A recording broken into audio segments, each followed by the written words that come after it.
Your Excellency Barack Obama, President of the United States of America. Mr. President, let me once again welcome you and the U.S. First Lady and your entire delegation to Tanzania. I thank you, Mr. President, for accepting my invitation to visit Tanzania. The people of Tanzania love you.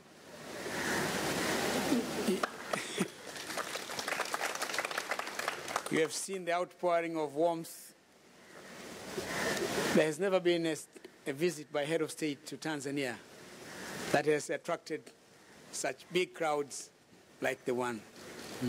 The first one of its kind. Thank you for coming. Mr. President, Tanzania and the United States enjoy excellent relationship.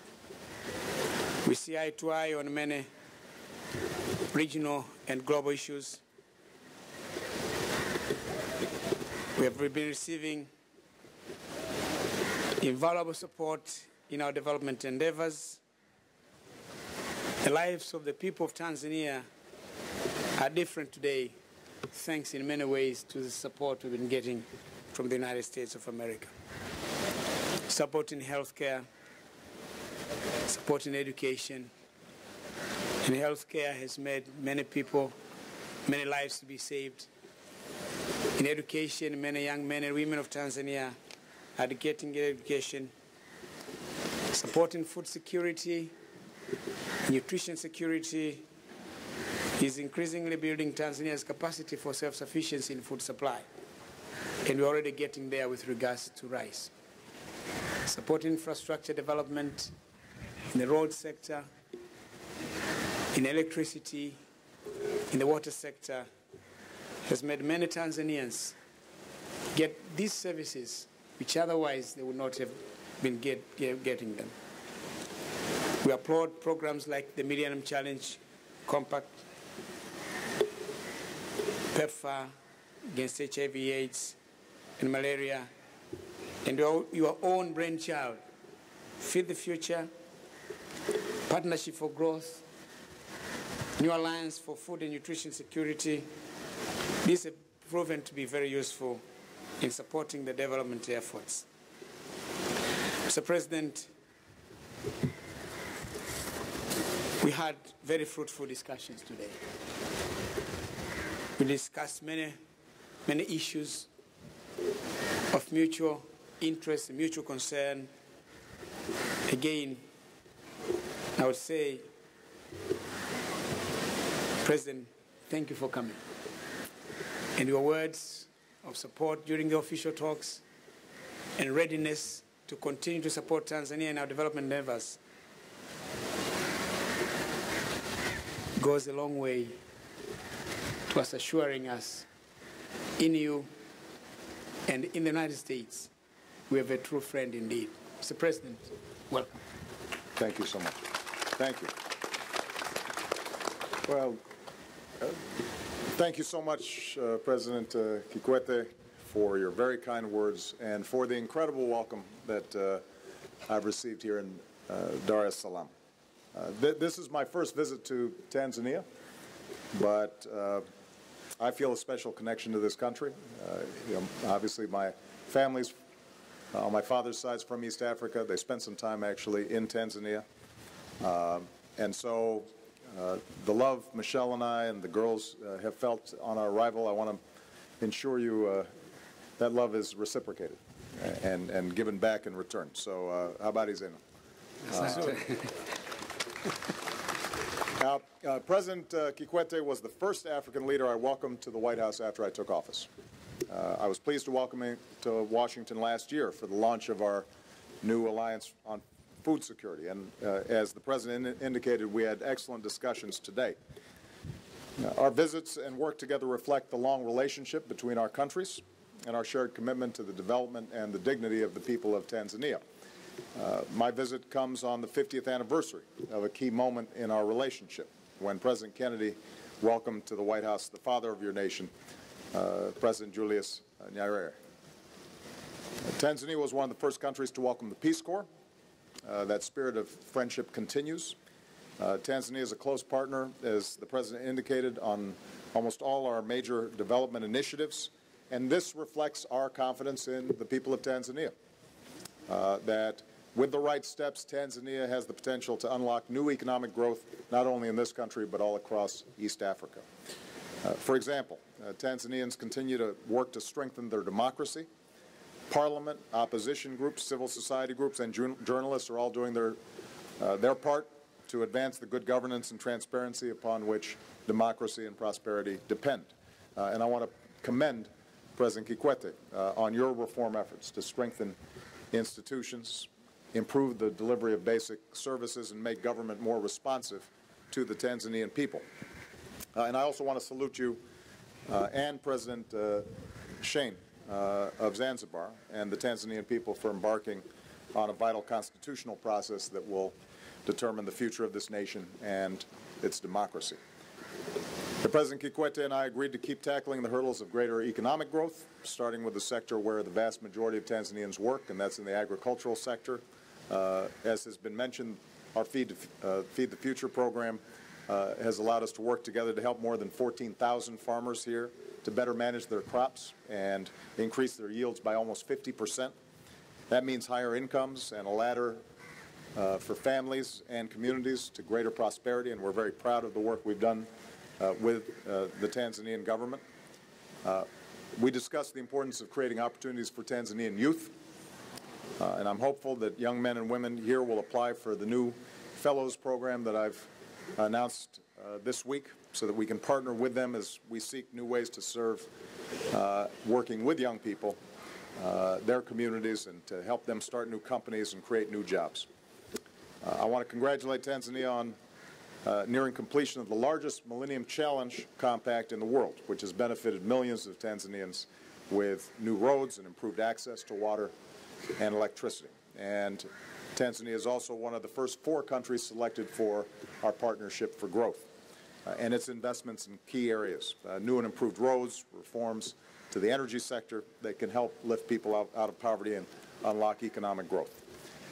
And I'm also pleased that Tanzania is going to be one of the first participants in the new effort that I announced yesterday, Power Africa, with its goal of doubling access to electricity. This will mean more reliable and affordable electricity for more Tanzanians, and it's something that we want to spread all across the continent.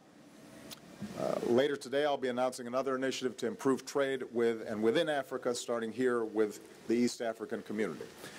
On health, we're going to continue our efforts, which are saving lives. Here in Tanzania, we're working together. We've seen dramatic decreases in malaria and child deaths, in part because of the support that we've been able to provide. Fewer people are being infected with HIV. More people are being treated. We're reaching more than 1.2 million Tanzanians with care and support through PEPFAR, including more than 500,000 vulnerable children and orphans. So we're going to keep up that fight. Regionally, I thanked President Kikwete for Tanzania's contribution to security, including its peacekeepers in Darfur and the Congo. On the Congo, we agreed that all parties need to implement their commitments under the framework for peace, that armed groups need to lay down their arms, and human rights abusers need to be held accountable. And I very much want to commend President Kikwete as well for the leadership role that he's played in the Southern African Development Community on the issue of Zimbabwe. We agree that the threats and intimidation of citizens are unacceptable and must stop, and that further reforms are needed to create the conditions for free, fair, and credible elections that will put Zimbabwe on a path of success and prosperity. And finally, we discussed an issue that's inseparable from Africa's identity and prosperity, and that's its wildlife. Tourists from around the world, including the United States, come here, especially to Tanzania, to experience its natural beauty and its national parks, and that's obviously an important part of the economy of this country. But poaching and trafficking is threatening Africa's wildlife. So today I issued a new executive order to better organize U.S. government efforts in this fight so that we can cooperate further with the Tanzanian government and others. And this includes additional millions of dollars to help countries across the region build their capacity to meet this challenge, because the entire world has a stake in making sure that we preserve Africa's beauty for future generations. So, again, Mr. President, thank you so much for your leadership and for your commitment to the partnership between our two nations. We've covered a lot of ground today. One last point I need to make, and that is the President and I are both basketball fans. We did not discuss Hashim Thabit, who plays in the NBA, but maybe next time we'll have a chance to talk about that. So, asante. Asante-san. Excellencies, thank you very much for your excellent remarks. And now, with your permission, I'll open the floor to the media. As mentioned earlier, whoever wants to ask his question needs to identify himself or herself, tell us your name, your affiliation, and ask your question. The floor is open. Peter. Your Excellency, my name is Peter Ambilikile from Jambo Leo newspaper. My question is from both of you, starting with President Obama. President Obama, are you satisfied with the aid that your country provides to Tanzania, especially the MCC? Second question goes to President Kikwete. Do you believe that USA is doing enough to support our country, Tanzania? That's all. Thanks. Well, not only do I think that what we're doing is important, but we have proof that U.S. assistance is making a difference. Because of our programs, you've reduced incidence of malaria. Because of our programs, you've reduced child and infant mortality. Because of our programs, there are roads that are being built here. Farmers are seeing crops with better yields and are better able to get them to market because of new roads. The MCC, I think, has been so successful here in Tanzania that Phase 1 is near completion, and I know that Tanzania is going to be eligible for applying for Phase 2. When it comes to Power Africa, the new program that I'm announcing, I think there's enormous potential here in Tanzania to start getting electricity out into villages and rural areas, more reliable service that can then power manufacturing, power new businesses, which creates more jobs, creates more demand, and we can do it using clean energy and not just some of the traditional sources. Now, what I would say is, and I've said this throughout Africa, we are looking at a new model that's based not just on aid and assistance, but on trade and partnership. And increasingly what we want to do is use whatever monies that we're providing to build capacity. So we don't want to just provide the medicine, we want to help build the health infrastructures that allow Tanzanians to improve their overall health systems. We don't want to just provide food, we want to increase food self-sufficiency. When it comes to power, we're not just building power plants ourselves, we're working with the various governments that are involved to think about what are the laws and regulations that are required to sustain it, and how do we leverage the private sector to put more money in. We're coming up with $7–8 billion of U.S. government money on our Power Africa program, but we're also already obtaining about $9 billion worth of commitments from the private sector. So, ultimately, the goal here is for Africa to build Africa for Africans. And our job is to be a partner in that process. And Tanzania has been one of our best partners.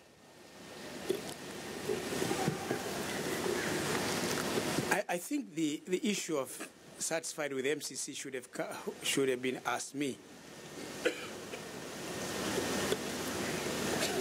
MCC has been a great assistance from the United States government to the people of Tanzania.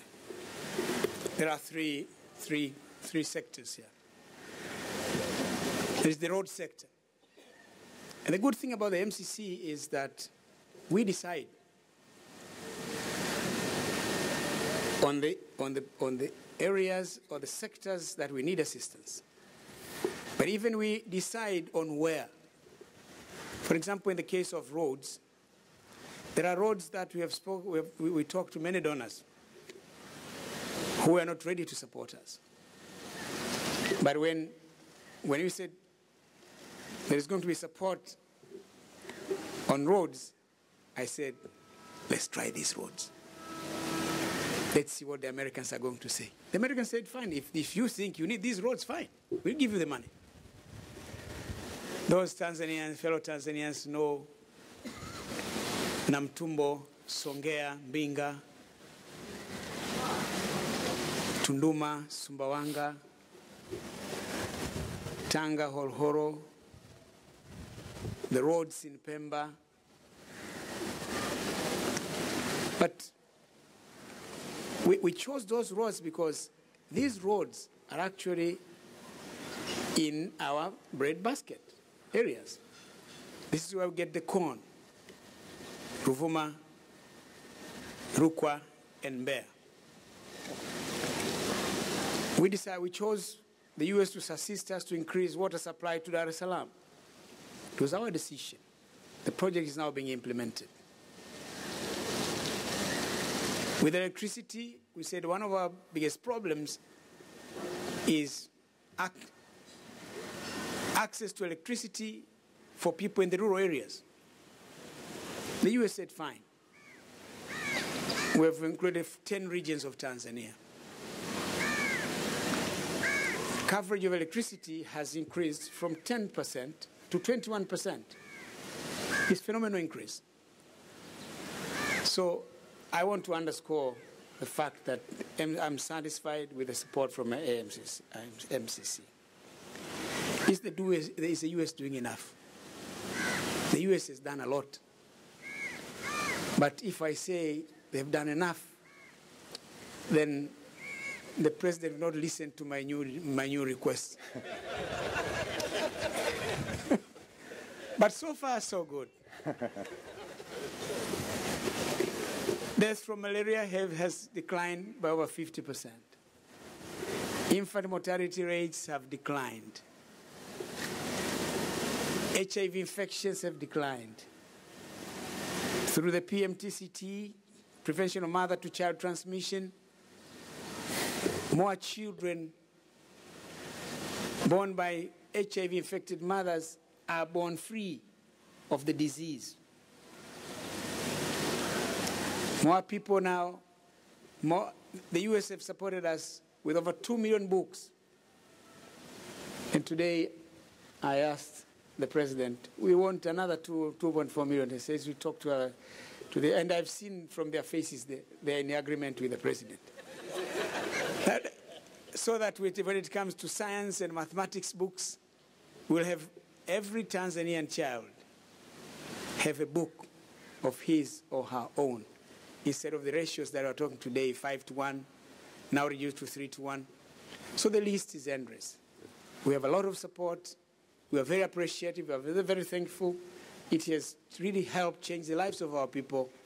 But if they can do more, please. The first question from the American Press Corps is from Jonathan Carl of ABC.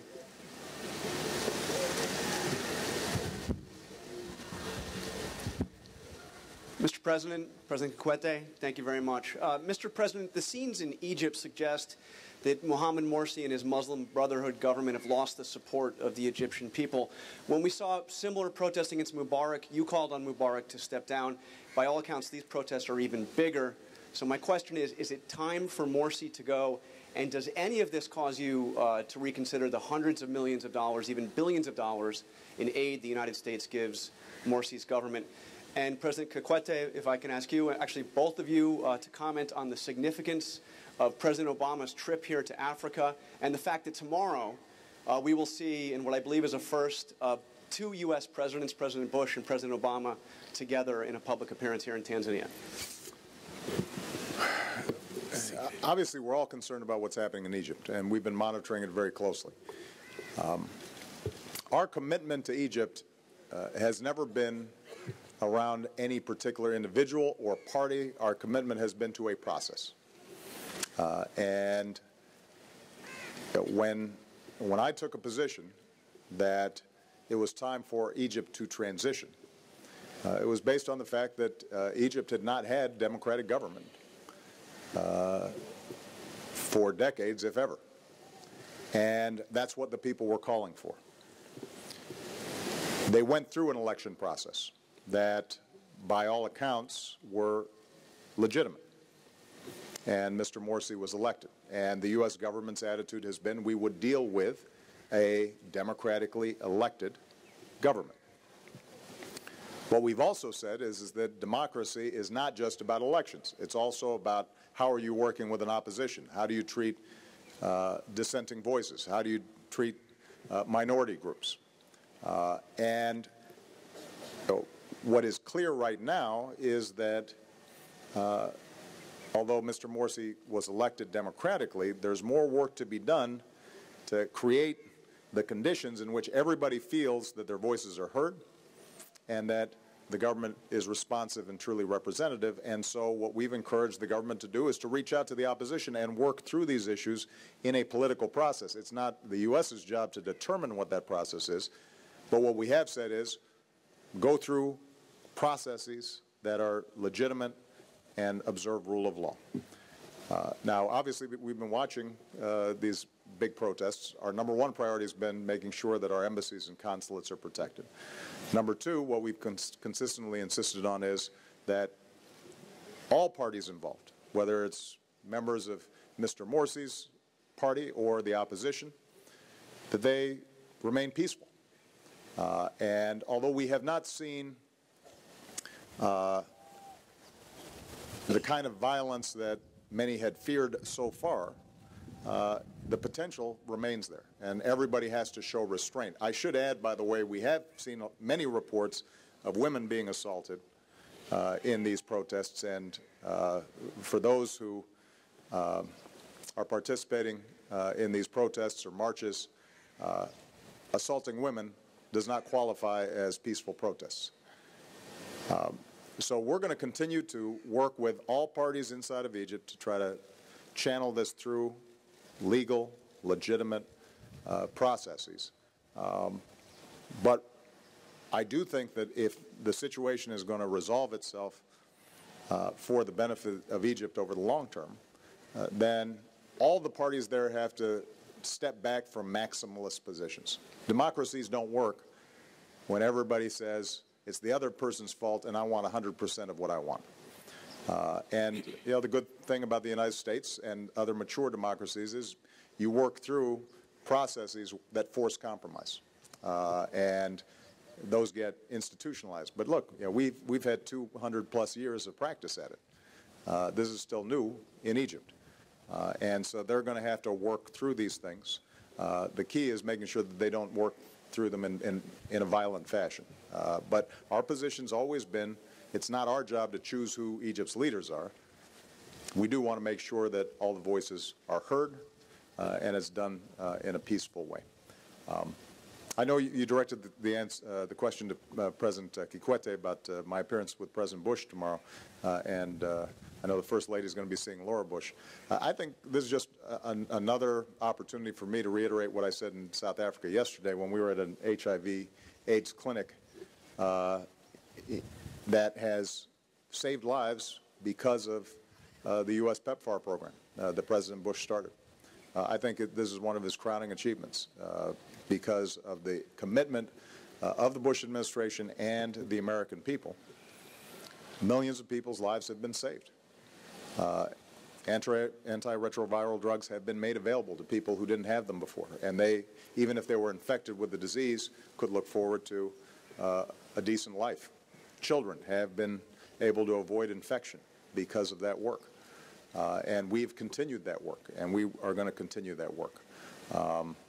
One thing I do think is worth mentioning is that there's been some suggestion that somehow we've reduced our commitment there.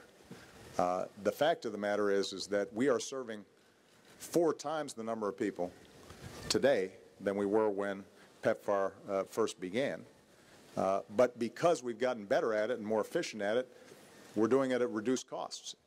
And then we're not taking that money out of global health. What we're doing is we're putting it back into things like tuberculosis and malaria alleviation, which is making sure that more people's lives are saved, because HIV/AIDS is not the only disease that is affecting people here in Africa.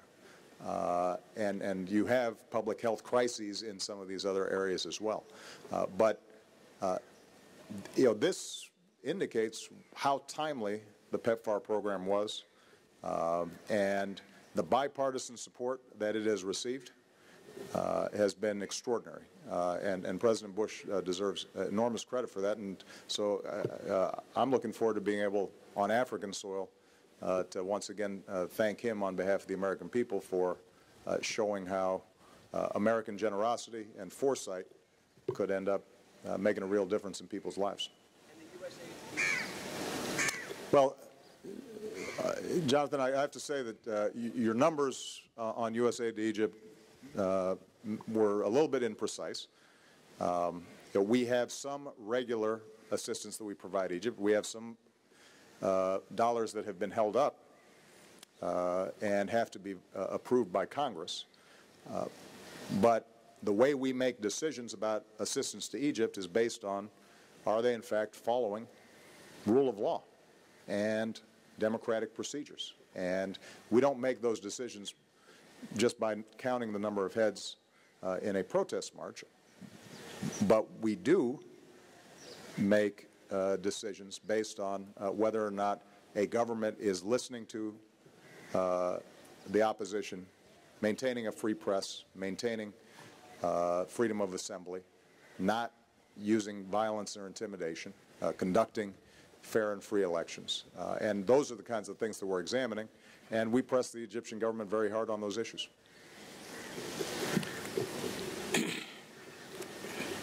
Is President Obama's visit significant?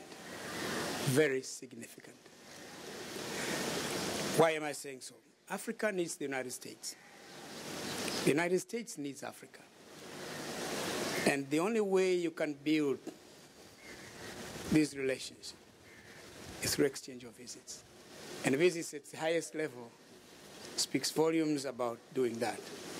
So I would say visit President Obama to Africa consolidates existing relations, but also advances them to greater heights for the mutual benefits of our 2 countries and our 2 peoples.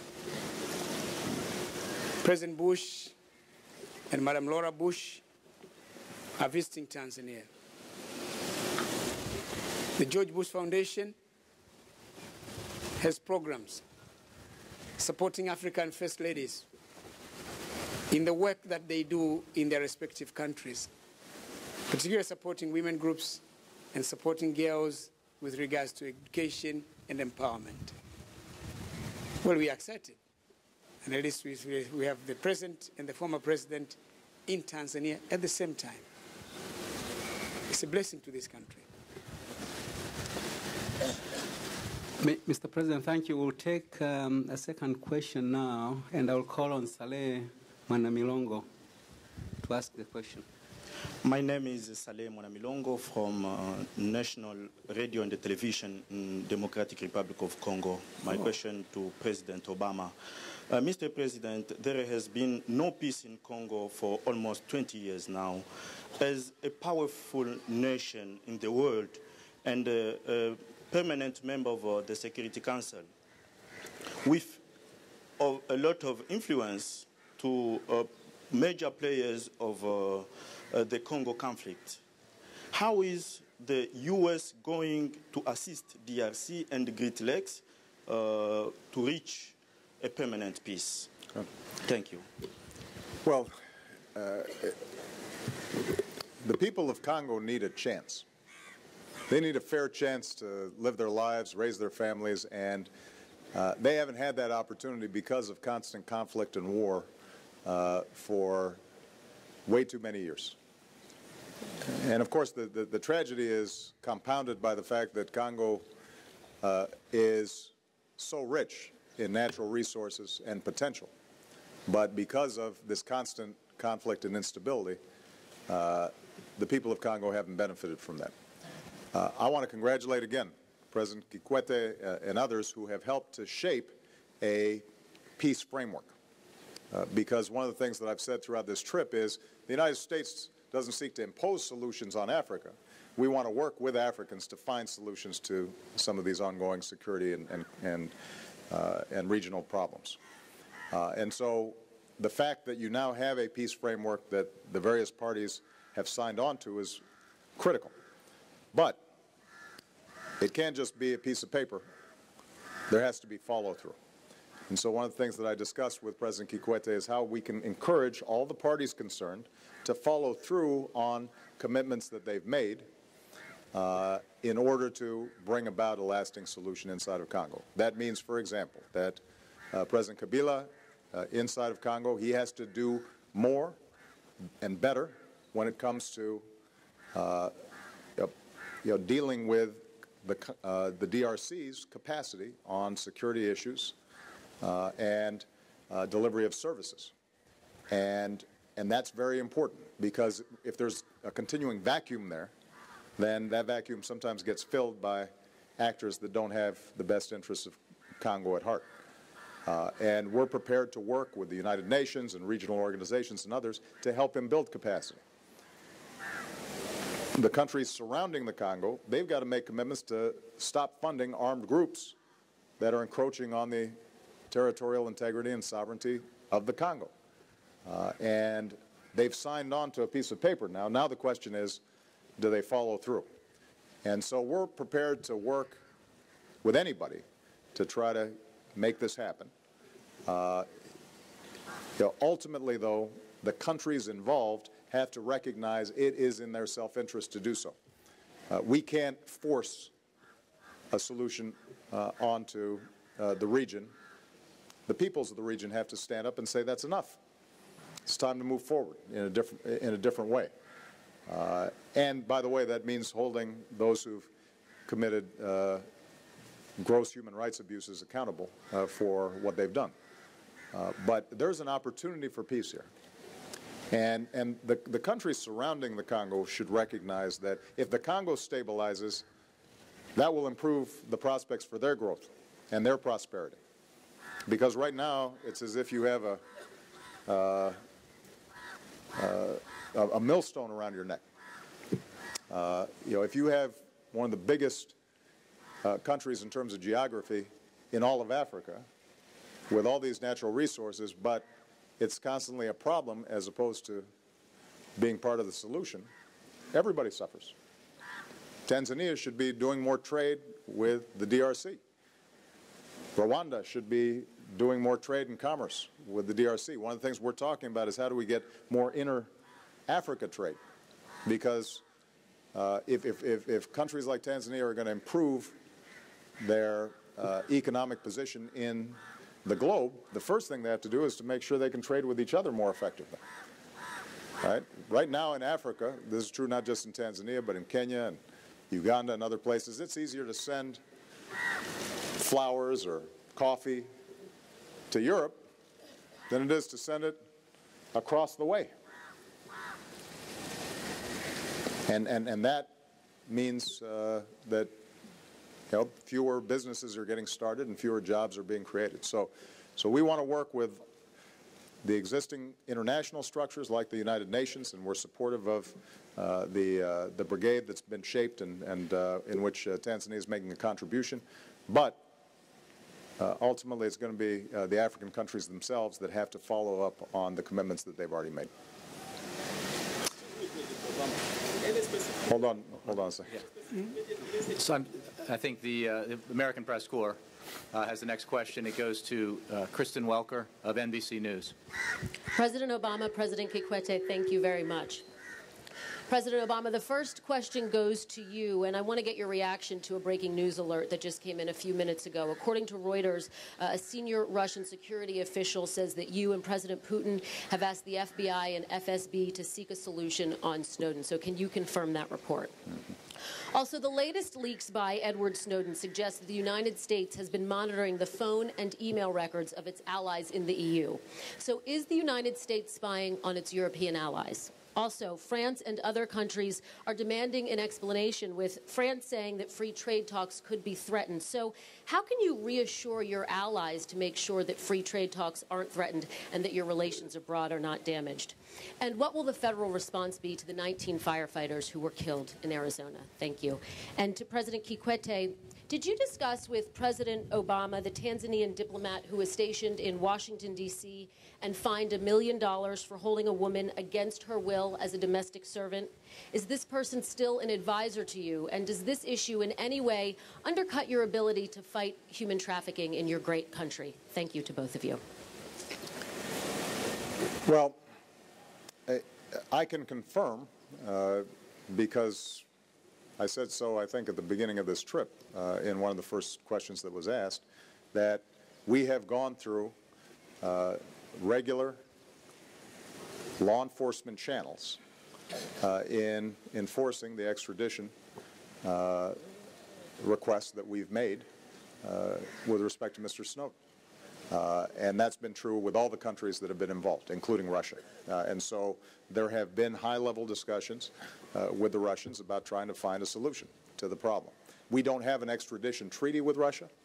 On the other hand, Mr. Snowden, we understand, has traveled there without a valid passport, without legal papers, and we are hopeful that the Russian government makes decisions based on the normal procedures regarding international travel and the normal interactions that law enforcement have. So I can confirm that. With respect to the latest article that in part, I gather, is prompted by Mr. Snowden's leaks, we're still evaluating the article because the problem is that these things come out in dribs and drabs. We don't know necessarily what they're what programs they're referring to. We don't know how they're sourced. And so what I've said is to my team, take a look at this article, figure out what they may or may not be talking about, and then what we'll do is we'll communicate to our allies appropriately. But I'll make some general points. So I'm not going to comment on any particular allegation, but I'll make a couple of general points. Number one, the Europeans are some of the closest allies that we have in the world. And we work with them on everything. And we share intelligence constantly. And our primary concerns are the various security threats that may have an impact on both our countries. The initial two programs that were of concern as a consequence of the Snowden leak had to do with a very particular issue, and that is, were we going around snooping and reading people's emails and listening to people's phone calls, whether that was in the United States or in Europe? And I responded to that when I was in Europe, in Germany, explaining that one program had to do with telephone numbers that were exchanged without content. The other was very narrowly tailored to deal with threats like terrorism, proliferation, and that all of this was done legally and under the supervision of the FISA court. So that's one set of issues. Now, there's a second set of issues that this article seems to be raising, and that is how our intelligence services operate generally around the world. And I think we should stipulate that every intelligence service, not just ours, but every European intelligence service, every Asian intelligence service, wherever there's an intelligence service, here's one thing that they're going to be doing. They're going to be trying to understand the world better and what's going on in world capitals around the world from sources that aren't available through the New York Times or NBC News. that they're seeking additional insight beyond what's available through open sources. If that weren't the case, then there'd be no use for an intelligence service. I guarantee you that in European capitals, there are people who are interested in, if not what I had for breakfast, at least what my talking points might be, should I end up meeting with their leaders. That's how intelligence services operate. So I don't know what is precisely in this article. I've asked my team and the NSA to evaluate everything that's being claimed.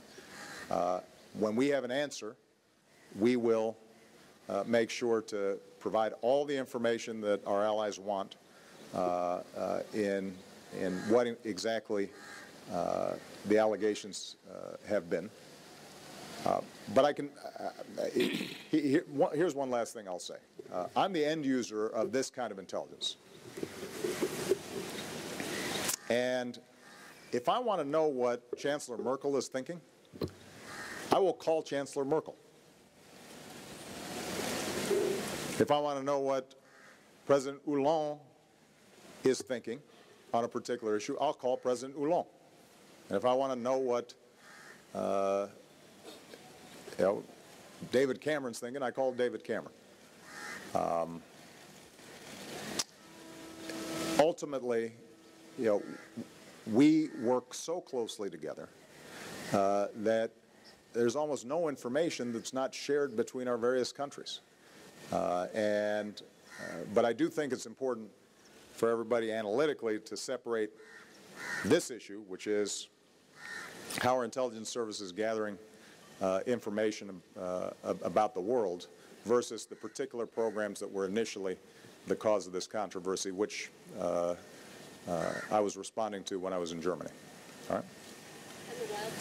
Oh, thank you. See, this is what happens when I've got too many questions. Obviously, the news is heartbreaking, and our thoughts and prayers go out to the families of the brave firefighters who are out there. This is one more reminder of the fact that our first responders, they put their lives on the line every single day. And every time we have a community in crisis, a disaster strikes, we've got people in need. Firefighters, law enforcement officers, they run towards the danger. And so, we are heartbroken about what happened. Obviously, we're prepared to provide any support we can in investigating exactly how this took place. I think we're going to have to ask ourselves a set of broader questions about how we're handling increasingly deadly and difficult firefights. Wildfires have been continually escalating at higher and higher cost and putting more and more pressure not only on the federal fire services but also on state and local fire services, and we're going to have to think about what more we can do on that front. But for now, I think what we're most concerned about is how painful these losses are. The question that was directed to me, yeah, I'm aware of a situation in Washington that involved one of our diplomats who later we recalled.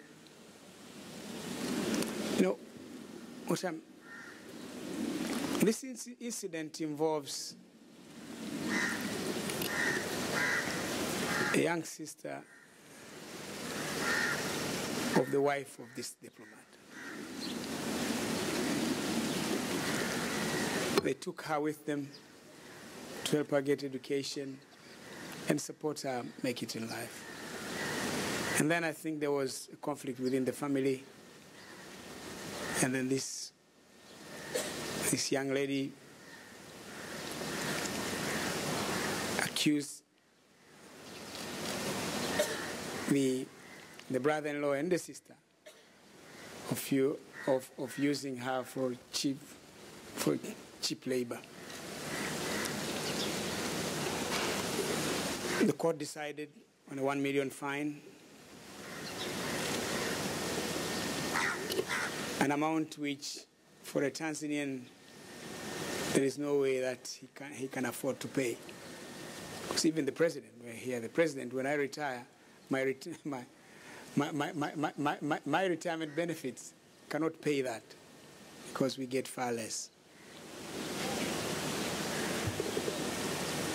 Then after King, there was reconsideration for this gentleman to pay $175,000, which, as far as I know, has already been paid.